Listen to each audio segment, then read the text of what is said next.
So, what happened to the Blue Mike's brand? Sure, you can still buy many of the mics, like this one, the Blue Ember, mostly on extreme discount, or even some of the newer Logitech branded stuff. But this used to be one of the most popular brands of USB mics, and if you go far enough back, they were a high end boutique company. So, what happened? By the way, my setup, in case anyone's wondering, Blue microphone, the Blue Ember, directly into my Rodecaster Video S. Nothing in between, no processing or whatsoever. This is the raw microphone gained up in post. So I do want to point out that this is a sub $100 microphone. Well, at least it launched at 99 bucks, but now you can find them as cheap as half that. So do keep that in mind while we chat. Now, this microphone was released in 2019 as Blue's first consumer-grade XLR microphone, which might be a bit of a confusing statement for some because the Blue Bottle was the first ever XLR microphone from them. However, you may notice the term consumer-grade is carrying a lot of the weight of that marketing statement. And if you need me to translate that, well, it just means cheap. And I know a lot of people are familiar with Blue mics and might think, well, yeah, that's what they do. But it really wasn't in the beginning. In fact, Blue was a bit of a boutique microphone company, launching the Blue Bottle, an eye-watering $4,000 tube microphone in 1996. This was a well-respected microphone that musicians and engineers alike all loved.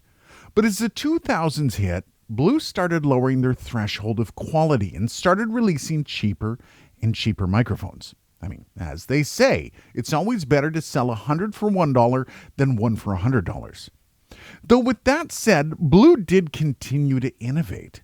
Now, the Blue Snowball wasn't the first ever USB microphone, but it really was the first to be embraced, and honestly, it was the first one to sound relatively decent even by 2005 standards. Remember, desktop mics used to look like this, and my ears still don't forgive me for those ventrilo chats. And yes, it was better than TeamSpeak. Fight me. And honestly, it was only getting better as Blue released the Yeti. Clearly, their most successful, if not the most successful USB microphone of all time. And I get it, it's a debatable statement, but really, when you pull back and think about it. Anyways, how does a microphone company go from being the only and best go-to for at-home recording to a cliff note in the history of microphones? Well, it all comes down to microphones like this one, the Blue Ember. Now, this appears at first glance to be a super cheap condenser microphone option. I mean, it did launch at 99 bucks, and, well, it sounds pretty decent. It is unique. But when you start to get a little bit closer, things start to look a little bit off. First is a signal-to-noise ratio of 73 dB, which comes along with a self-noise of 19 dB. Now, if you don't know what any of that means, both of those numbers are pretty bad and kind of outside what would be wanted by anyone out there looking for a decent and cheap condenser microphone. And then you realize, oh wait, this is a small diaphragm condenser microphone, which does explain a couple things, at least a bit.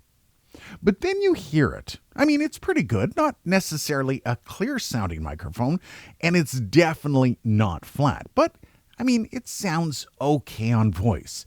That is not considering the proximity effect, which is a bit rough. Okay then, wait. Let's figure out who this microphone is aimed at. Oh, gamers. Huh. Yeah, this microphone, this cheap condenser, is aimed at gamers and streamers. In fact, the very design of this microphone, which is unique at first, was so that the mic was more understated when on screen for streaming. I mean, cool, but I think this is kind of digging down to that issue we talked about. And yeah, this is kind of where the issue creeps up. Now, when you ask anyone what the direction for Blue microphones was, they would answer gamers. And you'd kind of be right. But I don't think Blue saw it the same way. I mean, look at this lineup of microphones. These aren't gamer mics. I mean, they had a ribbon microphone, for crying out loud. And while Blue may not have lost sight of what their main direction may have been, the rest of the world did. And when the world sees your biggest success as a company to be the Yeti, when your original release was a $4,000 tube mic, it might be possible that you lost sight of your branding. And man, branding these days is so important, especially as the rest of the world decided to jump on the podcasting train.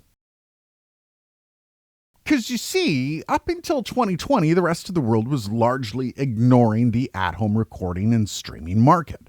You want to stream, you want to make music or anything at home, buy a microphone. XLR are the best. But when 2020 rolled around and we all found ourselves at home, the whole industry responded, and almost across the board, that response was USB. You see, people needed to have meetings. They needed to start a podcast, needed to start a streaming career. And I mean, everyone got a microphone. Decent sounding audio was now a big deal. And well, that meant that every single company released a bloody USB microphone. It was actually obscene. Some even launched a USB lineup, like AKG. AKG?